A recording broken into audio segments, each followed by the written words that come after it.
Good afternoon. It's a Monday afternoon to everyone. So everyone that's following us online, just join us in prayer. Hallelujah. Salamat Panginoon because of what you have done even in the past weekend, for what you have done and accomplished in Macau on the 35th anniversary nila. And thank you, Lord, that you have brought the team safe and sound back to Hong Kong. But thank you even for these sisters that have joined us this very afternoon. Salamat Panginoon that you will continue to speak to your people just as you speak to your servants, O God. Speak to your people, speak to those that are here in person and those that are online. And we thank you for your Holy Spirit, O Lord, that enables us to understand and take a full grasp. Para maintindihan po namin, we will have a full understanding of your perfect will in our lives. We offer our praise, we offer our lives, we offer to you our devotion, O God. May you be pleased and continue, Lord, to just bless this hour in Jesus' name. Amen. Amen. Hallelujah. Thank you po. Salamat, mga sisters. It is always a privilege to serve the Lord and to share the word. Usually, when you love the Lord and in a group, I was just sharing with one sister, it's a difference. You want anointing, you want the Lord's presence. Thank you, Pastor Glenda, for saying yes to staying. Hallelujah.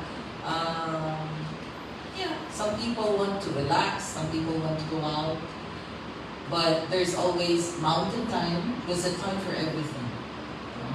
There's a time to be with friends, there's a time to gustong mag-jalan-jalan, mag-relax after a full weekend of ministry, but somebody has got to sacrifice.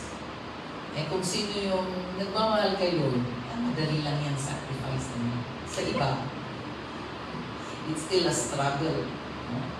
But we always have a choice. Amen? There's a choice. That's why it's a choice also for you sisters to have chosen to come. When you want the presence of the Lord, you will really seek His presence. Amen. You will really desire His presence. Amen. At kung sino yung nagsisik, sila ang makakahanap.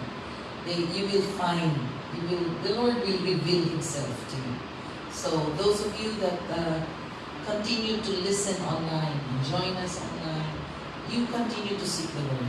Lalo na at, especially when you are abroad and you're far away from your families, you're feeling lonely, you're feeling homesick, maraming mga issues in life that you're dealing with, there's none other that we can run to but the Lord. At kung hindi kayo nakakalabas, praise God at merong Wi-Fi, praise the Lord at naka-online ang mga services, lahat ng services natin, you're blessed here in Hong Kong. Dahil every day, naka-open po ang church.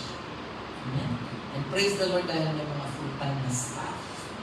Okay? And it's, praise God, I am blessed to be here. So if you ask me, I will choose to share the word to 2, 1, 2, 3 people.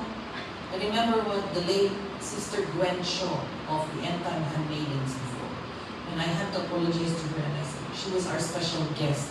I said, Sister Gwen, please, pasensya na, forgive us if it's in a basement, very humble, small church, we have very few members. And I said, oh, Rachel, sabi niya, the Lord has called me to preach not only to thousands or hundreds, even to tens and lives, and even to one soul. You are precious. Okay? Amen.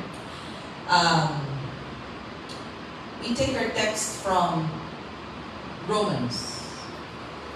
Hallelujah, I'm still able to read. I don't have my glasses, but hallelujah. Romans chapter 13. Yeah. Starting from verse 11. hanggang 14. Sabi ko dyan, I'm reading from the NIV. And do this, understanding the present time. Anong nangyayari ngayon when you look at the news? I was just, syempre, pag may wifi lang, sa hotel, yun. My eSIM card did not work in Macau, so it was only when we were in the hotel. And kanina, unfair dahil yung airport bus na nasakyan namin, pati yung bus from Macau to Hong Kong, ay walang wifi. But when we got here and I saw what was in the news, what's happening? Bakit nag-cancel ng flights ang US? Besides the merong typhoon, parang weather, grabbing weather event doon. But something happened even in the border of, something's happening in Mexico. Maraming may mga na-trap na mga tourists dahil may napatay pala ng cartel leader. And then now, they're killing and they're out to kill even Americans. They're blaming America for the killing of the cartel leader. And there's a lot of things happening. So, may mga na-trap in that certain city in Mexico. So we pray, maraming gulo ang nangyayari around the world. And so, at this present time, maybe some of you here in Hong Kong, you're not so concerned, you may not be aware of what's happening in many other countries. Aware naman kayo siguro sa mga nangyayari sa Pilipinas. Breaking news, nag-announce na yung si VP na tatakbo sa 2028 and a lot of things. But, sabi dyan, the hour has already come for you to wake up from your slumber. Dahil, it's easy to fall asleep. We were wanting to sleep on the bus from Macau to Hong Kong, but it's only 30 minutes. 30-minute ride. 37 minutes. Tapos, yung from the airport, ang tagal namin naghintay ng 8:10. Akala lang nakakapag-nap na naman. You could not nap standing up, you know. And they were all hungry. Tama si Pastor Glenda, sabi, walang sumasagot pagpasok na ganyan. Immediately they were all on their phones. The hour has come for you to wake up from your slumber with what's happening around the world. Number one that we need to do is to stay awake. Wake up. Because maraming natutulog na Kristiyano. Especially when things are comfortable. Maybe you are in your comfort zone. Busy kay amo. Tapos rush. I remember. Even during your day of seminar. Rush. Pagdating dito, sige, halabira, praise and worship, alive tayo. Pag-upo. Some have the tendency, I hope you don't belong to that group, but pag-upo, nagmantika yung dugo. Wala na, tulog na naman, pag-word. Pag-word, ano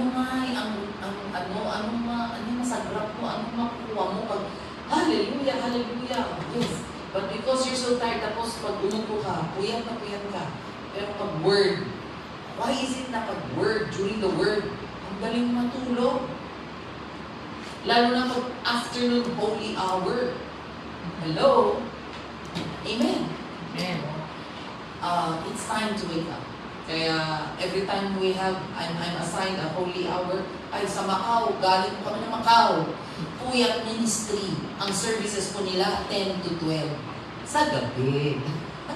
Midnight. Mabuti na lang na wala na yung pakape nila sa church dahil naghahabol sila ng bus, lalo na yung mga pauwi ng Taipa. No? So, ganun. Ibang klase ang ministry naman nila sa Macau. Okay? So, sabi dyan, wake up. It is time to wake up from your slumber because dahil habang tulog ka, marami na palang mga nangyayari. Diba? You don't know. You're not aware of what's happening around. The demons never sleep. Hello? Satan never sleeps. But for some of us, as long as we can have the chance to umidlip at matulog, For some naman, it's supposed to be sleeping time and yet they're on their gadgets. Beyond midnight.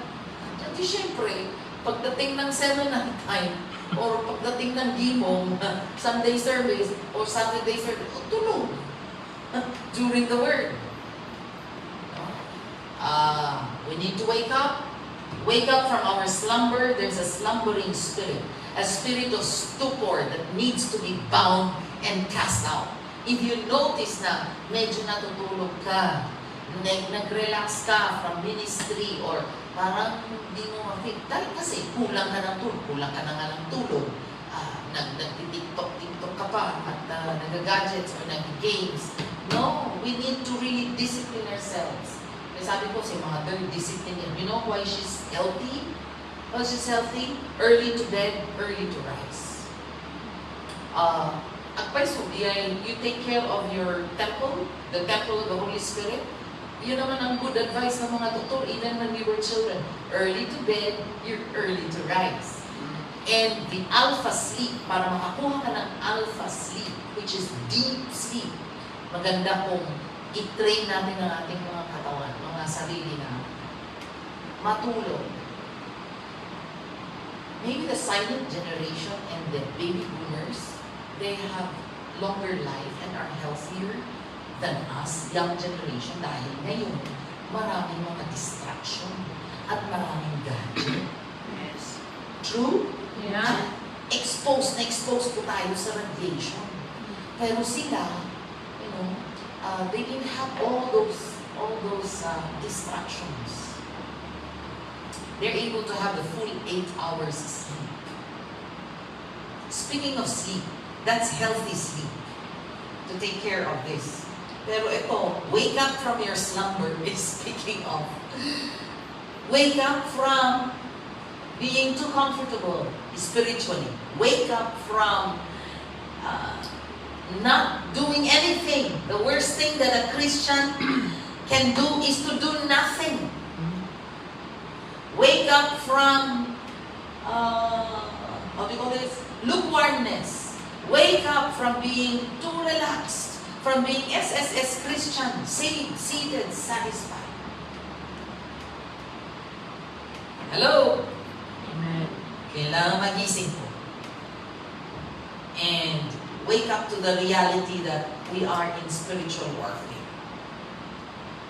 Hallelujah? Okay. Sabi ko dyan, do this, understanding the present time. The hour has already come for you to wake up from your slumber. Because, why do we need to wake up? Our salvation is nearer now than we first believed. Than when we first believed. Kung ito po ang Genesis, ito ang Revelation. No? Panay prophecies about the coming of the Messiah. Hanggang dito, tapos New Testament mo to. Pre-prophesy. I'm going to pour out my spirit in the last days. Last days nag-start na nung 2,000 years ago. The whole stretch is 6,000 years. The last 1,000 years is the 7,000, which would be the millennial rule of the Lord Jesus. And nandito na tayo. Diba? Anong taon ngayon? 2026.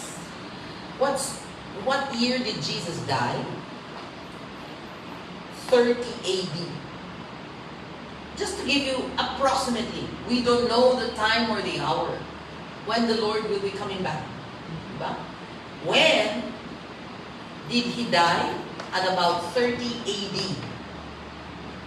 In the timeline, BC is British Columbia, before Christ. AD is Anno Domini. Okay? And 2,000 years ago, Jesus died and rose from the dead. He died, but He rose from the dead. And in the Old Testament, in the book of Joel, sabi ni Lord, I'm going to pour out my Spirit in the last days. When did the Holy Spirit come down? When was the outpouring of the Holy Spirit? 50 days after the resurrection of Jesus. So that was approximately in 30 AD. 50 days after 30 AD.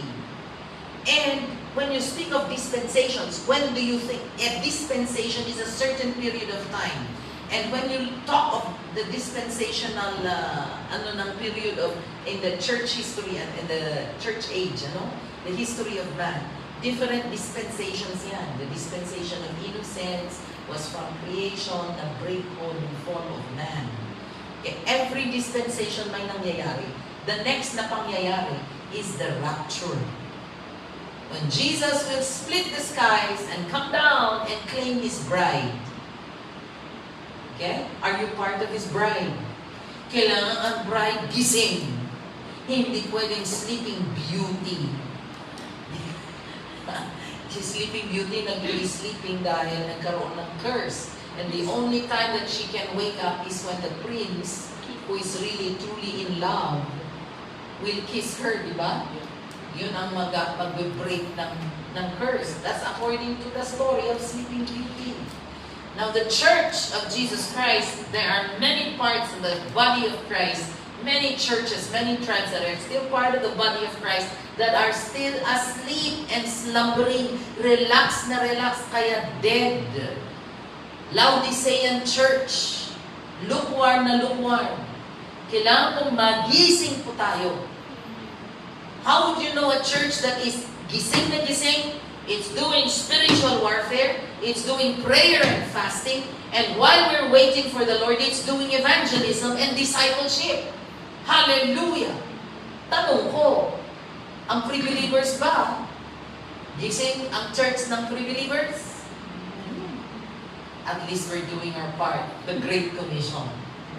Pero kahit free believers member ka, gising ka ba?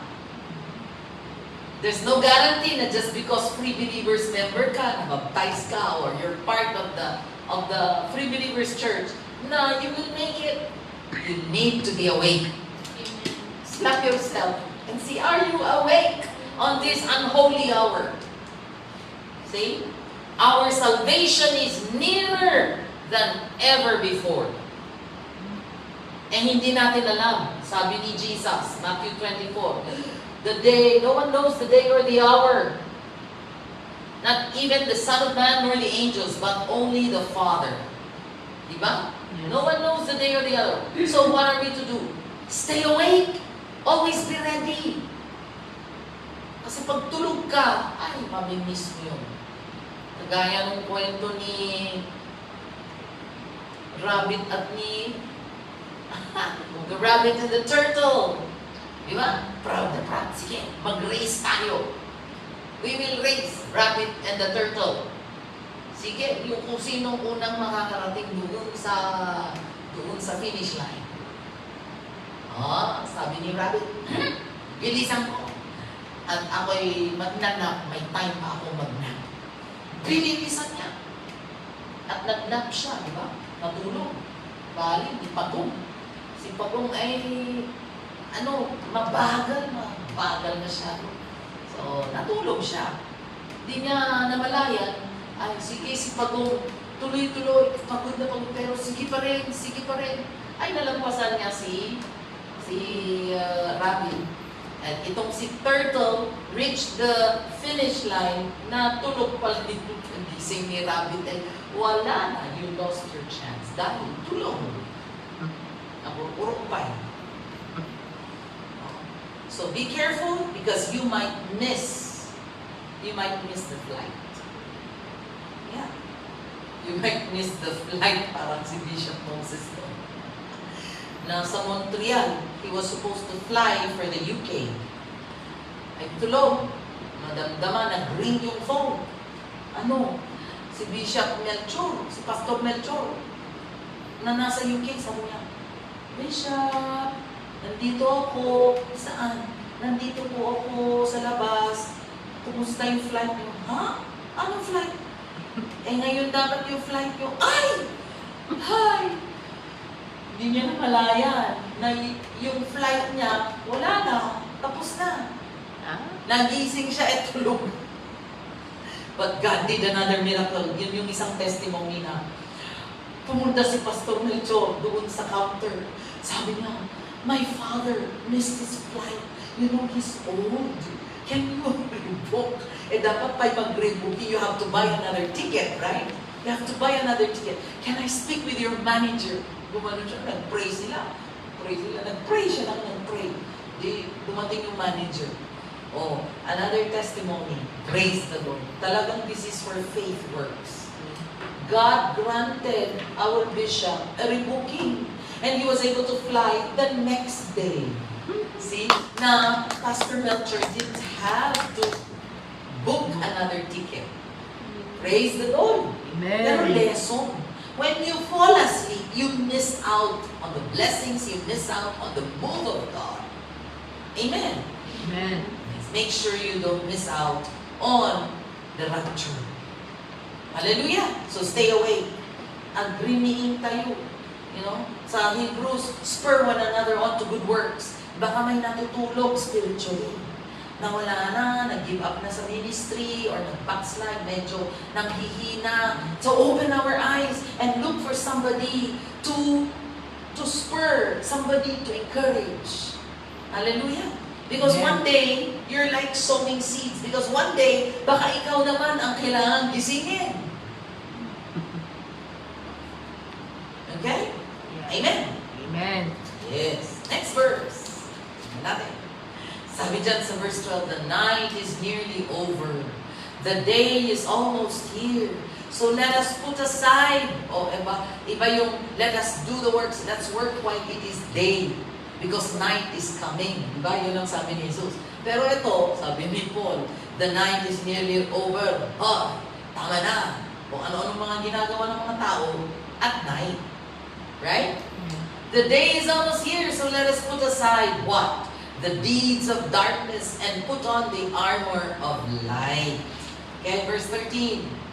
Let us behave decently as in the daytime, not in carousing and drunkenness, not in sexual immorality and debauchery, not in dissension and jealousy. Nag-aaway-away tayo kung ano-anong mga secret sins, mga tinatago natin na we hide it from our pastor, from our leaders, we hide it from sometimes our friends who are concerned about us. We hide it from people who are concerned, from our families. Naku! Maraming mga kababalaghan, mga mysterious things that are being done. The night is over, day is here. Sabi doon. Stop! You think nobody is looking? Nakikita ng Panginoon, alam ng Panginoon. So in other words, what are we to do? Besides waking up, clean up. Hello? We clean up our mess. Clean up. Magpalinis po tayo. Last Saturday, mabigat na naman na topic ang naibigay. Parang nung last week, deliverance and inner healing. Sabi ko kay Pastor Glenda, bakit? Ang bigat naman ng topic na binigay mo. Pati sa Macau, holiness. Tapos sabi niya, mabigat ka kasi. Hallelujah. No? Maraming pastor na medyo iniiwasan yung mga ganitong topic na ayaw nilang may matatamaan at magagalit sa mga nakikinig, sa mga nakikipag-church. They don't want to offend anybody, but you see, it needs to be preached. Amen. We need to repent. There's just one word. In place of clean up. Hello! Magpalinis kayo. Mag-repent tayo. We need to ask for forgiveness. There can never be restoration and revival, regeneration and transformation. Hindi pwede magkaroon ng revival regeneration kung walang admittance. If we are always in denial and we're hiding behind temporary leaves, parang yung ginawa ni Adan at ni Eva. Adam, Eve, where are you? Where are you? Alam nilang guilty sila. Tapos, kumuha sila ng leaves. They know they're guilty. And they came up with leaves to temporarily hide their nakedness. At kung minsan, band-aid po ang ginagamit natin. Siya maliit po yung band-aid para itago yung mga kailangan itago. O takpan yung mga kailangan takpan. Amen. God sees through and through. So He has given us the blood of Jesus. He has given us He has made a way. Nag-provide si Lord ng way para ma-deal yung guilt at yung conscience, yung guilty conscience, yung shame, yung mga masamang ginagawa natin. We just have to start with admitting. Hindi ka matutulungan ni Lord or ng counselor or ng pastor or even ng doktor kung hindi ka pupunta at hihingi ng tulong and that you would admit na ganito ang aking mga symptoms, ganito ang aking mga nararamdaman. Nakikita, I admit that I have done something wrong. Amen. So, tulungan niyo po ako, doktor, paano malinisan ang aking dugo. Kaya si Bishop, nalilinisan ang kanyang dugo. Madama, dialysis na. We need to go through spiritual dialysis din po. We need to go through detoxification. I-detox po natin ang ating mga internal organs. Most important, i-detox po natin ang ating mga puso, ating kaluluwa. Amen? Amen. Tayo'y born again. Sino po ang tutulong sa atin? Just as like the agent of change, the agent of holiness is always the Holy Spirit. It's the Holy Spirit. Can you say Holy Spirit? Holy Spirit. He is the third person of the Trinity, of the Triune God, the Godhead. So, third person, siya po ang nandito ngayon. When Jesus went out, the Father sent the Holy Spirit. So, how often do you talk to the Holy Spirit? Don't take Him for granted dahil nandyan siya. Nandyan siya. Kausapin natin, the moment na we wake up, Lord, Holy Spirit, good morning po. Salamat at gising na naman ako. Meron kayong meaning to say, meron kayong ipapagawa sa akin. Salamat at hindi nyo kinuha ang aking hininga. Amen? Yes, just thinking of it right now. Every day. Kami dun sa Toronto, ni Ate Carmen. Every day, pag gising ka umaga, pagtingin dun sa bintana, ay, naku, sementeryo na nakikita. Katabi namin ang sementeryo. Every day. You go to 3 places. You go to the ICU, you go to the funeral parlor, and you go to the jail. You look into the jail ministry. You think. It will make you think when you're put into that. You go to those places. You go to the jail, you go to the ICU. Pag ICU, may time ka pa ba na kung ano-anong kwento, tapos halakhak ka ng halakhak. There's no time. Everybody, you're serious. You are serious. Pipiliin mo yung sasabihin mo dun sa pasyente. Or your prayer, you're not wasting time. You're really crying. Diba? Pleading na, Lord, mabuhay sana itong loved one natin. You're really pleading. Pag tayo naman ang naka-ICU, oh Lord, pray that you have time. There's no time to waste na kung ano nung hinihiling mo, asawa sana, Lord. Promotion sana. No. It's always, Lord, patawarin mo ko. Ano bang nagawa ko pa? Patawarin mo ko. At tulungan mo kung mapatawad ang kapwa-tao. Forgive me for all this carousing and drunkenness and sexual immorality and debauchery and dissension and causing division and fighting and jealousy and envy and pride. Amen? Amen. Kasi kahit na years ago, akala mo nakalimutan mo na, okay na. Pero merong impact pala yun. At along the way, meron tayong mga nasaktan. At nadamit pati pamilya. Amen? Don't think na buhay mo naman eh. Nobody cares. Mind your own business. Pero even if it's your own business, you made wrong decisions in the past. Nagkaroon po ng bad impact sa ating pamilya. Or for other people near us. Lalo na sa ministry. Bad impact upon the church or Hindi tayo naging careful sa ating testimony, sa ating paglalakbay. It's a lifestyle of worship. Amen. Amen. Kaya maglinis po tayo by the blood of Jesus and through repentance. Amen. Amen. Hallelujah. Okay. Tapusin na natin. Rather, so kailangan tayong mamatay, the old self. If anyone comes to Christ, he is a new creation. The old is gone, the new has come, right? Amen. Amen. So, anong gagawin natin ngayon? Let's remove the old grave clothes na kagaya ni Lazarus. Lazarus, come forth! Anong inalis? Yung pinang-wrap sa kanya. Parang naging mommy. No? In the Middle East kasi, maraming mga spices, tapos pinarap ng cloth. Sabi niya, clothe yourselves. Alisin mo yung mga dating old clothes. Clothe yourselves now with the Lord Jesus Christ. And do not think about how to gratify the desires of the flesh. Tama na yung carnality. Alam naman natin the difference of the sinful nature, Galatians chapter 5, 19 and 20, 21. Those are the acts of the sinful nature. Pero Galatians 22, 23, Galatians 5, 22, 23 are the fruit of the Holy Spirit. Amen? Kaya alisin lahat. That's the fruit of the Spirit. Yan ang ipalit natin. The spirit of love, joy, peace. Everybody read. What are the 9 fruit?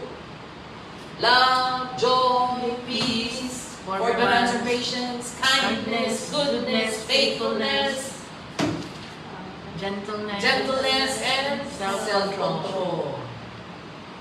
No? Meron ba tayo, no? Kulang. Rachel is loving. Rachel is kind. Rachel is joyful. Ay, pag-ibig kasi ako minsan. Magagalitin ko minsan. Ako. Rachel is, ay, naadapay mo yung baga na tuloy ka na talaga. May self-control ba tayo sa lahat ng bata? Are we gentle? Naku, igulutok namin. Hindi sagada pa eh. Minsan, nag-e-excuse tayo, ganito ako, ano gagawa natin? Ganito ako, natural na ganito, pero born again na tayo. May Holy Spirit. So, what are we doing? Have we grown compared to before? How many years have we been a Christian? Okay? Let's go back to Romans. Ano yun? Romans 13. Sabi dyan, sa verse 14, rather clothe yourselves with the Lord Jesus Christ and do not think about how to gratify the desires of the flesh. Kung the first phrase itatay dyan kanina po is, wake up. Hello! Hoy! Gising! Sabi ni, sino yun? Patron? Diba? Noli Di Castro. Noli Di Castro. Hoy! Gising! Kabayan! Okay. Pangalawa, clean up. Repent. For the kingdom of heaven, the kingdom of God is at hand. And ang pangatlo, grow up. Hello. We need to grow up in the stature and knowledge of our Lord Jesus Christ. Amen. Amen. Grow up. Tama na yung mga immature ways, yung childish ways. Tama na yung worldly ways. Let's grow up. And you will know, a mature Christian, you will know kung sinong talagang into the Word, who is into prayer, who is into spiritual things. Because of nakikita. You're not selfish anymore. You're more altruistic. You're more para sa iba. God first, others next, ikaw last. Pati sa pag kumain, dati rawod. Pag line up, tapos nakikita mo kung konti na nga eh. Kuha ng pagkain. Isipin mo naman yung iba. Hallelujah. Ano yung rawod sa Tagalog? Matakaw. Matakaw. Diba? So, It's like a mother. A mother will always think of the children first. Hallelujah. So Amen. it's time to grow up. We tell ourselves, we tell even our children, come on, it's time to grow up. But don't grow up too fast. We would say, don't grow up too fast kasi kung minsan, sila nang magdidikta. But let's take it from the right sense of the word. Mupay mo na alayo. Just with this these very few verses, because the day is near. Ito po ang ating gawin. Kailangan magising tayo. Know our responsibility.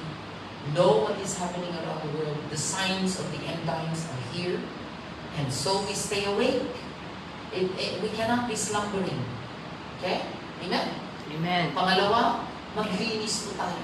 We need to repent. Because who knows, we might not even have the time. Baka biglang, ay, iyan adayon niya ako Diyos. Sana, huwag naman sana. Biglang may stroke, biglang may car accident, plane crash. Mga nangyayari, this is reality. Okay? And then, we grow up. Para maipakita, when we're mature, we're seeking the Lord, we're into the Word, immediately i-apply mo natin.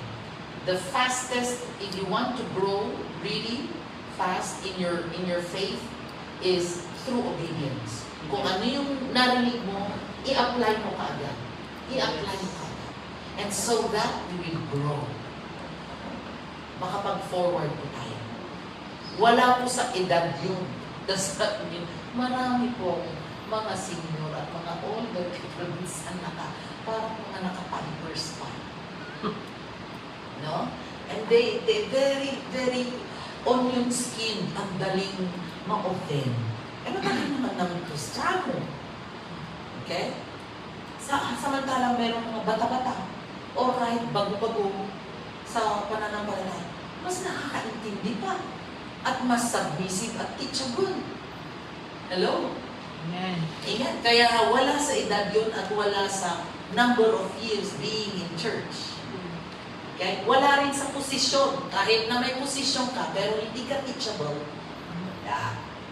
You will know one who has matured because you grow quieter. It's not also in the pagkakotokatin. Mas nakokontrol mo ang sarili mo. You will know if you have grown. Hallelujah? So you learn through the years, you learn to be more quiet, you learn to be more still. Diba? Yung mature, hindi nagre-react ka agad. Nag-iisip mo na yan on second thoughts. You learn to be still before the Lord. So, you learn also to be more giving, more sacrificing. Amen. Amen. Hallelujah. So, yan po ang aking mai-share. But it does not end here. We would like to open it up for question and answer. So, but before we go into question and answer, let us pray. Hallelujah. Lord, in the mighty name of Jesus, salamat Panginoon for even these very words na you have shown us, O God. We know that you are the one that continues to work in our hearts. It is you, Holy Spirit, that is able to make us become more obedient, become more mature, become ready, O Lord.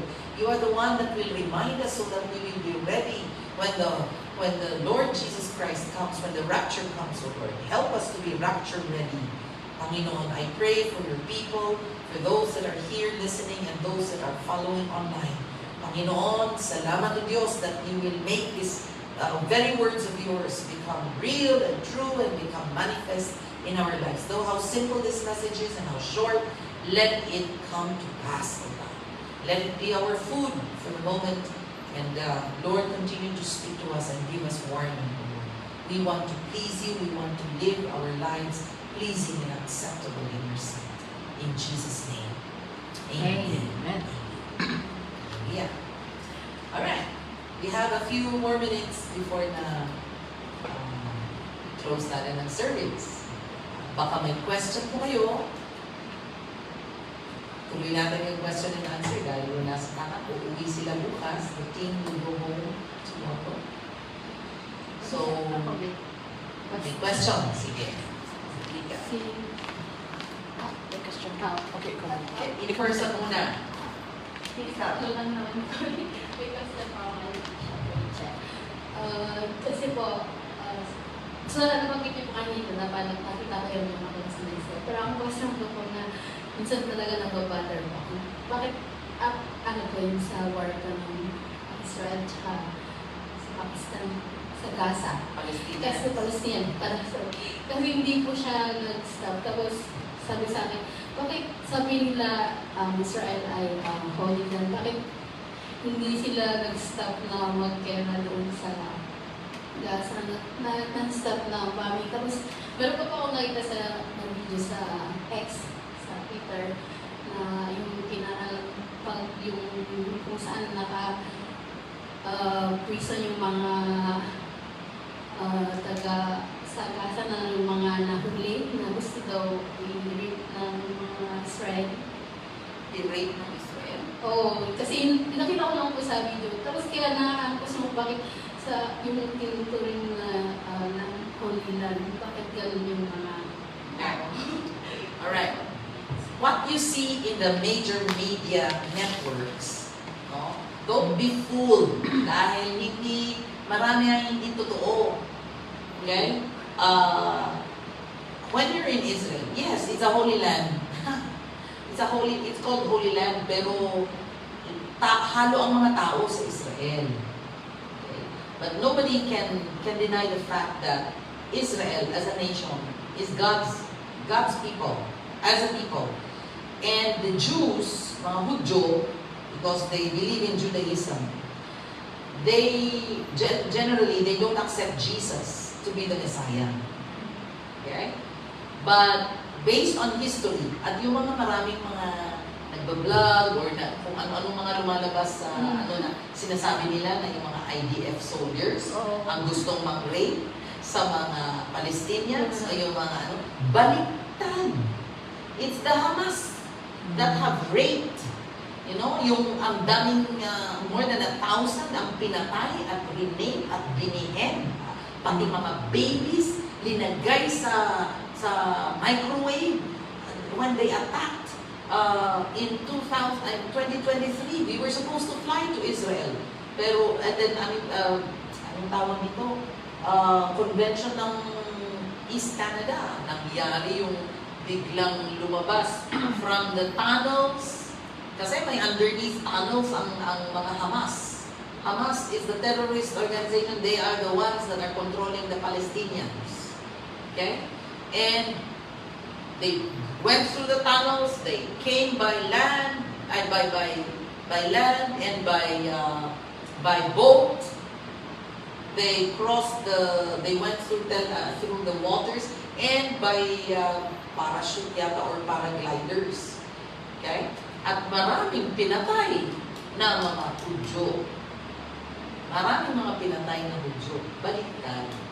And now, of course, people in the world, they would say na, they are saying na Israel is guilty of genocide, na gustong patayin ang Palestinians. Do not believe that.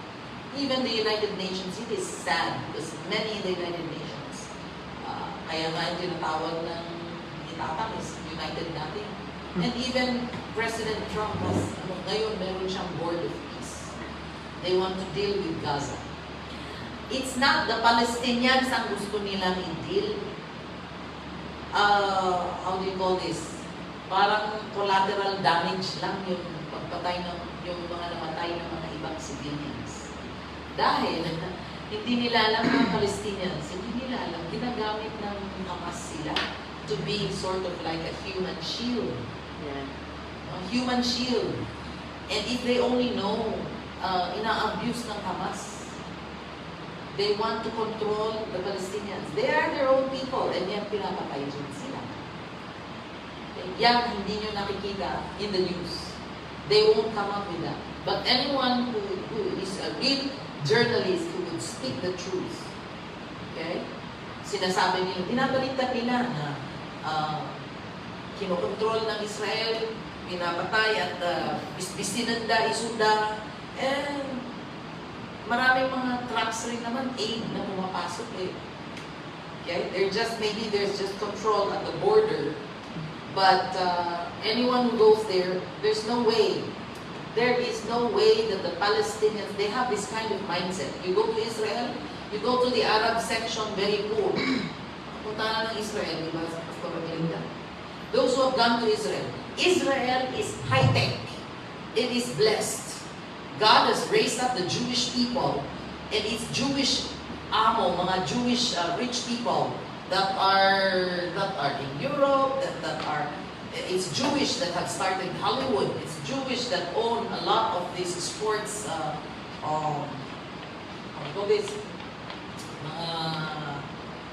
mga businesses. It's Jewish that are even in the parliament, I mean in the Senate, in the Congress. Kung ang mga Chinese mayayaman sa Pilipinas, and because the Chinese are good in business, in the West, it's Jewish. And God has promised that He will raise up the Jews to be a blessing to the nations. When you look at all the winners, majority ng winners ng Nobel Prizes, in science, in technology, not only in peace, but it's Jewish people of Jewish descent. Yan. So, if you're a Christian, ang kailangang ipag-pray mo is Israel. Because that's biblical. Kinuman po ng Panginoon na ipag-pray natin ang peace of Jerusalem, the peace of Israel. You have to understand the history, and you have to understand the pyramids. You have to know, may mga Filipinos that are part of the IDF. I was just reading there's different nationalities that actually give their lives.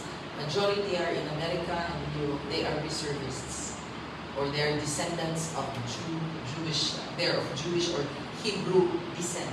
And they go and they give their lives. They are IDF soldiers. They are part of the Israeli defense army, the defense forces. Okay? So, international mga news agencies and hindi medyo lopsided, lalo na pag liberal ang sinaside nila. But real Christian conservative broadcasting companies, they will speak the truth. Okay? Genocide? How? Sino ang nag-suffer ng genocide? Yung mga Jewish during the Holocaust. There is no other race that has gone through that. All through the years, dinidil ni Lord ang mga Israelites. Until they would, habang na stiff-neck sila, habang na they will not accept Him as Messiah. But, you know what it says in Romans 9 to 11, chapter 9 to 11? Si Paul, sabi niya, all Israel will be saved. I don't know if you've read that. And there's going to be one new man. The Jews and the Gentiles are going to come to believe in Jesus. So, I'm looking forward to that day. We gotta pray. You don't believe everything that is on TikTok or on X, on Twitter, etc. Because, karang kami maybe siya magluwa mo na Christian ka. Ako yung parang kung na hindi ko Israel, yun lang yung sinasabi na holy land, tapos kasi ibang tao. Maraming may ayaw kay Prime Minister Benjamin Netanyahu. Maraming may ayaw kay President Trump. But they are the man for the hour. Sino pang magpo-question? Ay, ilang election. They tried to get rid of Benjamin Netanyahu. They tried to have even accusations. They say that he is corrupt. They say that there are corruption charges against him. But siya pa naman ang nanalo sa ilang election. Siya pa naman ang nandyan. He is the one with the military experience. And they need a lion. One who has a real lion attitude to deal with the enemies of Israel. Oh, ano na nangyari naman? Time ni Obama, time ni Clinton, time ni Biden sa US. There's no other president like President Trump dealing with all this. Wala siyang kinakatakutan. Kaya nag-jive na. This time, it's Trump who's the president, and then you've got Benjamin Netanyahu, God is raising up. I think that's why we're nearing actually, there's going to be an end-time revival. Pero for revival to happen, maraming gulo ang kailangan mangyari. So that it will push the Church of Jesus Christ, the Christians, to actually really repent and call on the name of the Lord. This is the time to call on the name of the Lord. It's gonna push talagang what will cause the Jewish people to cry out to the Lord and be saved.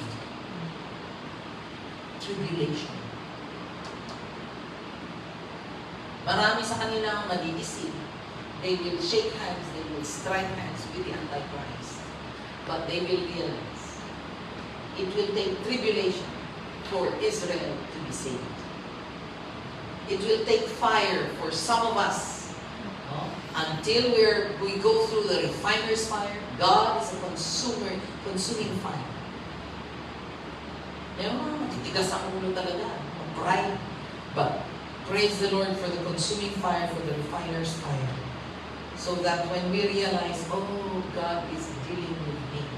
Ako pala ang dealing with. And the Israelites will have to realize that. And they have to know that their best friends are the Christians, the real Christians. Okay? So don't believe everything that you see on Facebook, on social media, on TikTok, or in the news. Unless you're listening to real Christian or conservative news. Okay? Next question.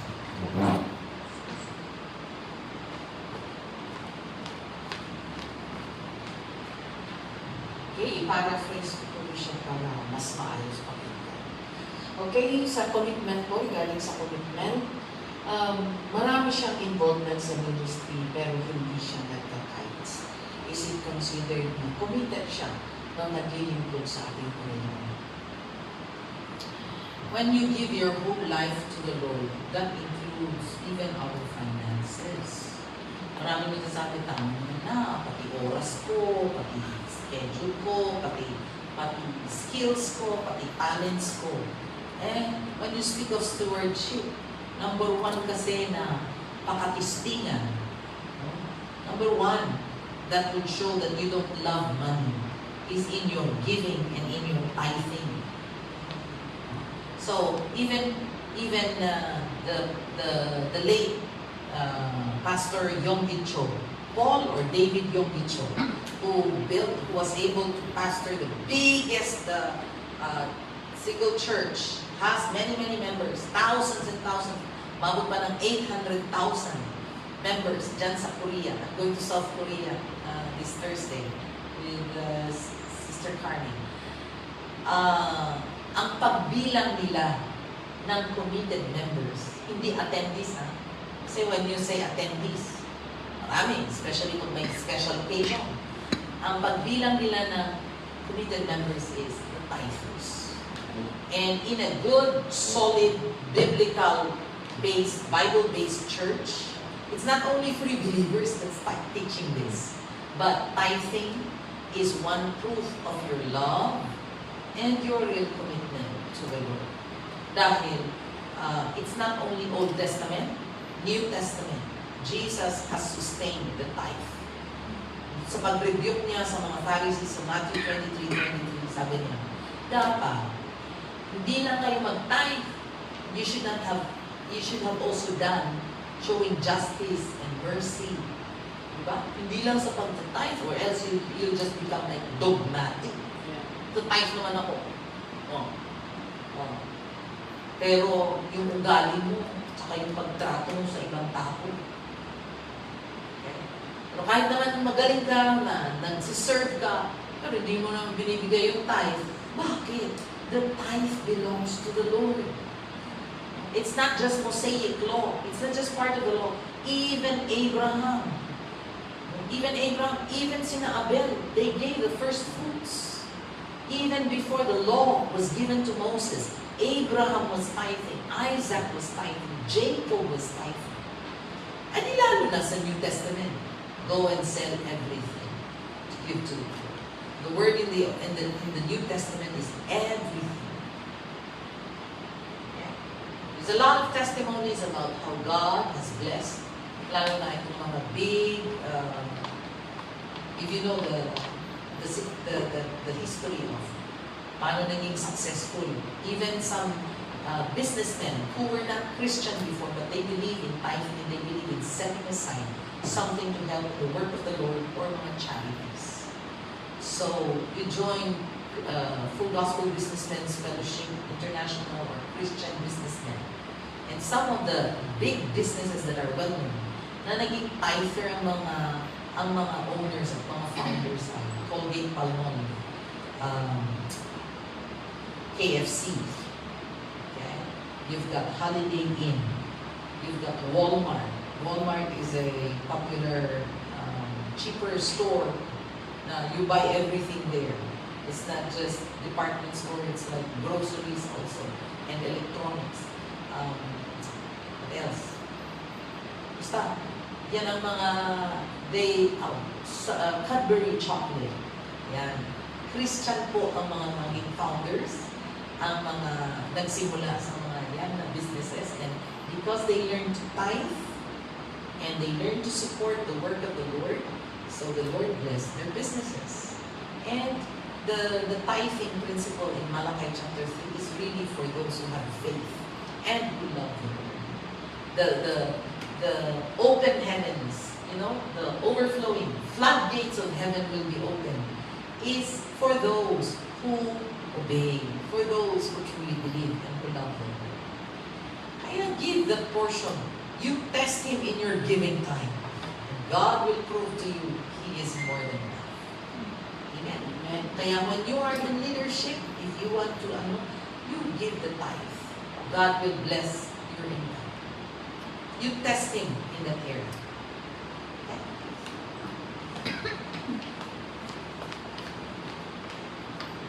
Okay? Isang kapatid, bishop ang nagsisik ng advice. Lubog siya sa utang. She's trying to pay naman daw, pero kulang, pati ang sahod niya ay kulang.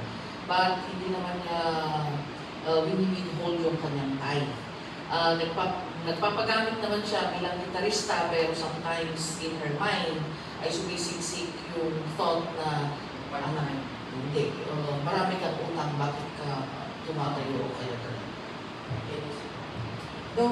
Don't condemn yourself. That's self-condemnation, and don't believe the lie of the Lord.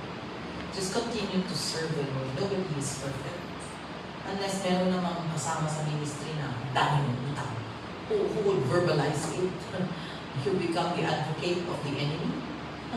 Na just because alam mo na ang kapatid mo maraming utang, does not deserve to be standing. Pero is doing her part. She's committed and is giving what belongs to the Lord. Who are we to judge people? Amen. Sino ang walang utang sa atin? Sino walang utang? Pati yung mga God sa West, swipe ng credit card. You think they have kotse? You think they have house? It belongs to the bank. Utang rin naman yun. Diba? And sino walang utang? The only debt that should remain outstanding. Itong Romans chapter 13 is love. Ang utang, bayaran, as long as there's goodwill, little by little. And I will declare breakthrough sa inyo, kapatid. Breakthrough for those of you that are seeking the Lord, you're staying faithful in your tithing. You keep claiming for that breakthrough and say, Lord, you make a way. If you have made a way for our own bishop, you made a way for some people. No? I'm being faithful here. I will continue to serve you, but you make a way. Sustain my health. Sustain my health. Kasi health is wealth. At least hindi ka na hospital. And you have the strength to go to work. Little by little. Pag walang takbuhan yung utang mo. Okay? God will make a way. I declare it, you will have your breakthrough in Jesus' name. Amen. You stand kasi, stand on the Word of God. Sige, i-quote mo yung mga verses. When it comes to giving, you quote the verses and make a deal and you accompany it with fasting. But don't go slack just because na may pressure, just because na may utang. I-withhold mo ang tithe mo. Tapos, shopping ka ng shopping, tapos nakita nila, oy, bago na naman ang iPhone mo. Latest model or latest, ay naku. Hayaan mo na yung mga MK, Michael Kors, micro-course na bag or mga coach bags. Okay na yan, sakman-sakman. Alam niyo itong sapatos ko, made in China. Nabili ko sa Japan, naghahanap ko ng made in Japan, pero made in China. And it's the same shoes. I have only one pair of shoes that I will bring for all these travels since last year. And it has stepped into all the many nations. The only reason why I like using it because of long standing, always standing to preach, and it's flexible. Okay? I'm using the same skirt. Somebody, my clothes. I don't know. I don't know how often you see me wear new clothes. Wow. As long as we have enough food to eat and clothes to wear. Okay. Be wise kasi, huwag gastos na gastos. Amen. Amen? Until Jesus comes. Amen. Thank you, Bishop. How about yung mga gustong-gustong magpagamit, Bishop, sa pulpit, siguro? O kaya magpagamit sa ministry, dito sa harapan. But they are not willing to na mag-involve sa financial exhortations or support para sa church. There's no way, kahit gusto mong magpagamit, kung hindi ka naman you know to obey. When you obey and you volunteer, you give your time, and you really obey, mapapansin ka ng pastor at ng leaders. It is God who promotes. Kahit gusto mong magpagamit, what's the reason? So that it will be, your talent will be, we can still be used even behind closed doors or behind the curtain. You pledge. You are not a giver if ewan ko kung may kulay-kulay dito ang mga bills ninyo. May kulay-kulay, Kung hanggang 20 lang, hotel, coins. You are a giver if you know how to sacrifice and you pledge. Besides the tithe and the regular offering, it's the pledging. It's yung pledging. I-practice ninyo ang first fruit, i-practice ninyo ang sacrificial giving, pledging, or double tithing. Yeah. That's acting in faith. God knows your heart, He knows your need, but He also knows your desire. Pero be careful about your desire of wanting to be used here in front. Baka dahil gusto mong ma-recognize ang gift mo, ang talent mo, hirap po. For me, I'd rather na I don't hold the mic. I let others. I'll stay in the background. I only come when necessary. Even in conversations, I don't want to be the bida. We learn, you have grown. Gone are those days. When we were younger, we want to be the center of attraction. Diba? But when you're growing and you have matured, you learn to be more quiet and just observe. Learn.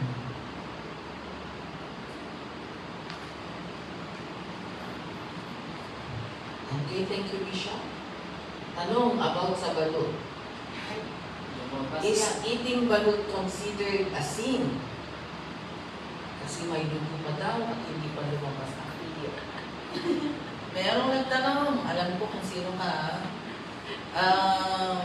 Nag-text sa akin, messenger, tapos pinost pa yung nakapost sa Facebook.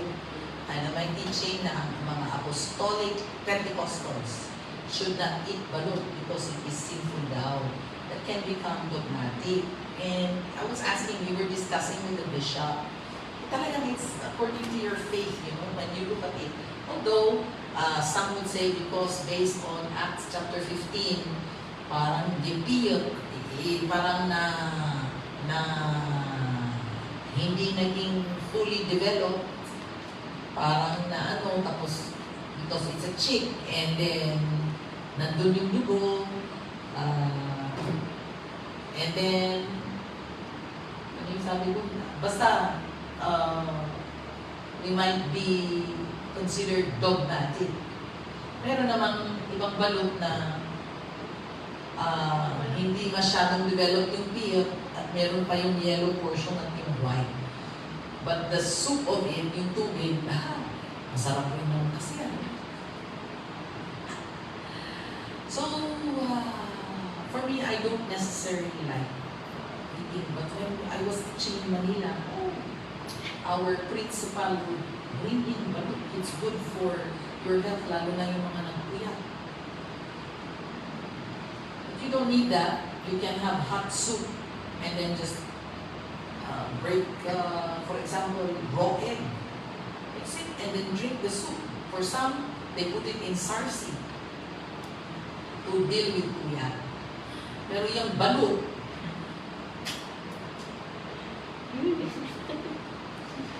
imagine, and then with the, you can taste the feathers and the just think about it. I don't want to be dogmatic, but that's your take. Wala namang sinabi rin naman sa Bible na don't eat balut. Although they make use of the Acts chapter, yung strangled animals, parang strangled animals na hindi na fully developed. So, it's not really tinutumbok yung ganun, na strangled animals. Yung blood, some eat steak na rare. How do you compare that? How would you like your steak? Rare, medium, or well done? Rare. Bloody, nakat mo pa hindi pa talagang tapos may bloody yun. What about liver? Cook the liver, ang damot, dara-dara na. Dinuguan. Yung dinuguan, of course, obviously, blood pudding or dinuguan, dinardaraan, is with blood. You don't do that. Pero some like to eat some kind of meat raw, may konti pang blood. Amen? So, ask the Lord. It's your conscience that really, the way you look at the balut. And you don't eat the cheek. You eat that portion na yung parang cartilage, yung white, yung white, or may yellow portion pa. Or yung susuko nga, dalut na, yung soup niya.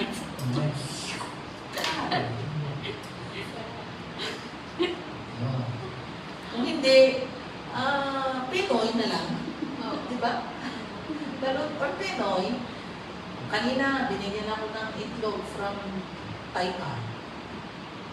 For it to taste a little, naghanap ako ng kunting sa asina, kunting suka. Iba na namang question yan. Kasalanan ba yung humihigop ng suka? Of course, you have to take care of your body. It becomes kasalanan kung nasosobrahan na at naa-addict ka na.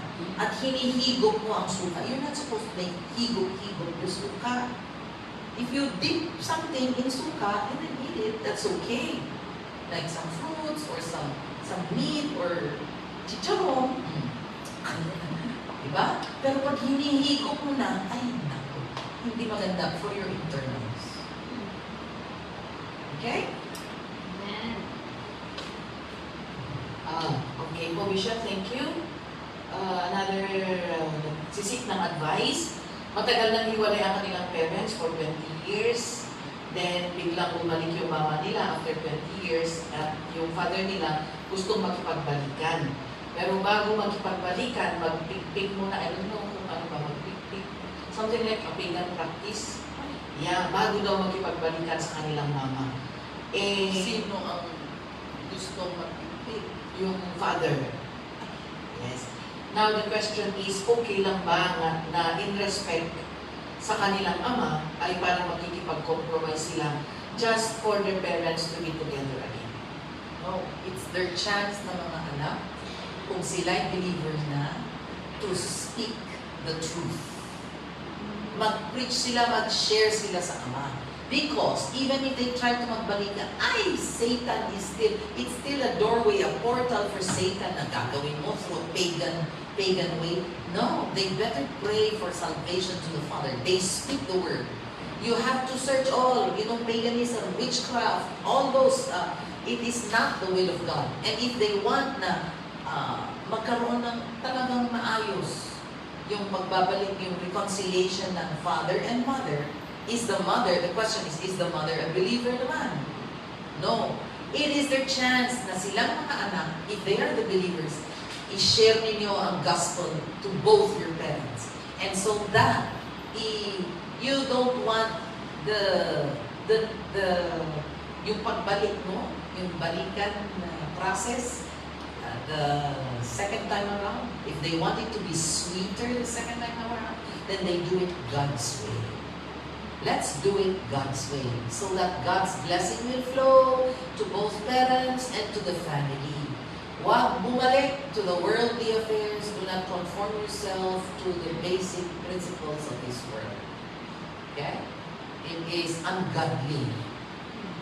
They have to share the truth, speak the truth to their parents. Huwag kayong mag-compromise. Sayang yung bulyar. Save na lang yung dollar, tapos i-treat ninyo sila to go on a trip. Ay, parang maghani mo ulit. No. Wala na. Thank you so much for the privilege. God bless you.